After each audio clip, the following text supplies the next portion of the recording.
Halo Sobat Investigasi, selamat datang di channel MN Files.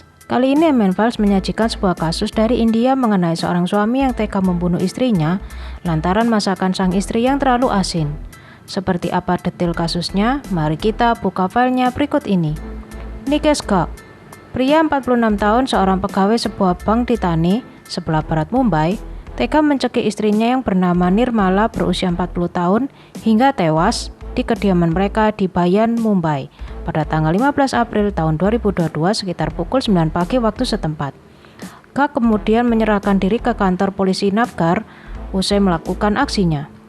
Ghatt tega menghabisi nyawa istrinya lantaran marah karena sang istri menyajikan makanan yang terlalu asin untuknya. Menurut keterangan dari pihak kepolisian yaitu Milind Desai, diketahui Ghatt menderita tekanan darah tinggi dan beberapa waktu belakangan sering bertengkar dengan sang istri karena penyebab yang sama.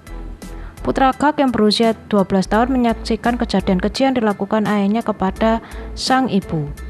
Ia kemudian melaporkan kejadian yang disaksikannya itu kepada sang paman.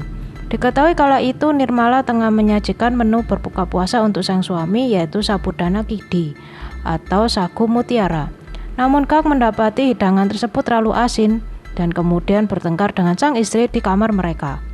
Awalnya Ghatt menggunakan tangan kosong ketika mencekik Nirmala.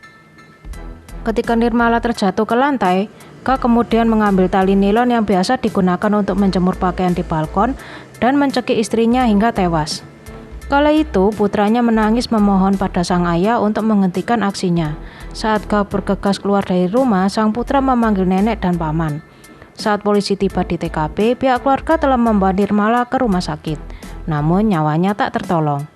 Keluarga Nirmala mengatakan pada polisi bahwa Ghatt dan Nirmala sekitar 15 hari terakhir diketahui sering bertengkar karena masalah rumah tangga.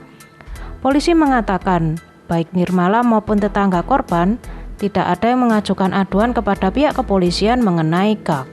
Sekedar informasi, sehari sebelumnya pembunuhan dengan motif serupa juga terjadi di India. Seorang pria berusia 76 tahun dari Thane tega menembak menantu perempuannya hingga tewas lantaran tidak menyajikan sarapan tepat waktu. Ternyata pembunuhan kepada istri yang dilakukan oleh sang suami akibat dipicu pertengkaran soal makanan belakangan kerap menjadi berita utama di India. Yaitu diantaranya, di bulan Januari lalu, seorang pria ditangkap di Noida, pinggiran New Delhi, setelah membunuh sang istri lantaran sang istri menolak menyajikan makan malam untuknya. Bulan Juni tahun 2021, seorang pria ditangkap di Uttar Pradesh setelah membunuh istrinya karena menyajikan salad pada makanannya. 4 bulan kemudian, seorang pria di Bangalore memukuli istrinya hingga tewas karena tidak memasak ayam goreng dengan benar. Di tahun 2017, BBC News melaporkan seorang pria berusia 60 tahun menembak istrinya hingga tewas karena terlambat menyajikan makan malam. Aktivis gender bernama Madhaviku Reja mengatakan bahwa kasus kekerasan berbasis gender ini sering tidak terlihat.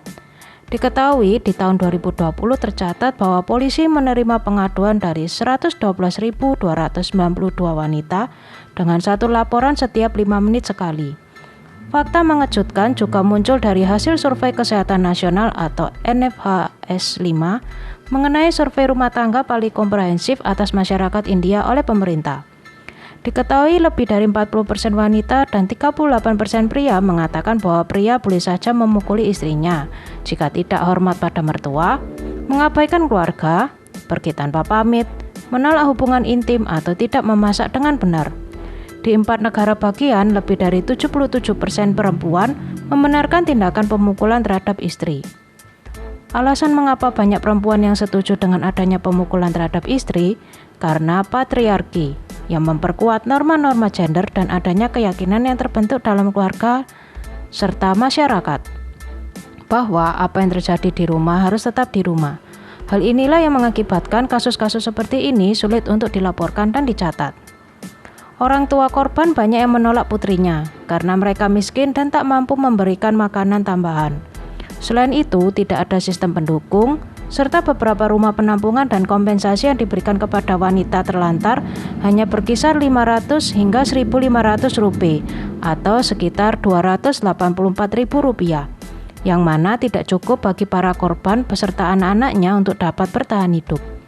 Menurut salah satu kepala tempat penampungan Vanangana yang menampung korban KDRT bernama Puspa Sharma, masih banyak kasus KDRT yang terjadi dalam masyarakat India, seperti istri yang dipukuli lantaran melahirkan seorang putri, istri yang jelek, mahar dari istri yang kurang, suami pemabuk, si istri yang lambat menyajikan makan atau minum untuk suami, serta istri yang tidak memasak dengan benar.